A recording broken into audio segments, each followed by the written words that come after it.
Simple logic అక్కడ. నువ్వు చెత్త మీద పన్ను వద్దు తీసేసావు, డబ్బులు నువ్వు ఖర్చు పెట్టుకుంటావు, రాష్ట్ర ప్రభుత్వం ఇవ్వాలి, లేదా చెత్త ఎత్తుకెళ్ళే వాళ్ళు రారు.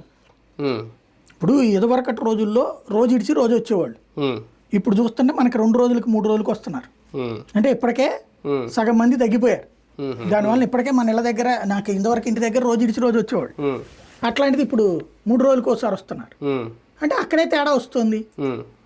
ఇప్పుడు రేపొద్దున లేదనుకోండి, వారానికి ఒకసారి, లేకపోతే మళ్ళీ అందరు రోడ్డు మీద తీసుకొచ్చి పోస్తారు. అప్పుడు ఎట్లాగ దానికి పరిష్కారం? ఆరోపించడం కరెక్టే, దానికి ఏంటి నీ దగ్గర ఉన్న పరిష్కారం? కానీ రాజకీయంగా సక్సెస్ అవ్వాలంటే జగన్ పెట్టిన సంతకాలు కొట్టేయాలి ఆ రెండింటి మీద. అదేమవుతుంది నేను అనేది.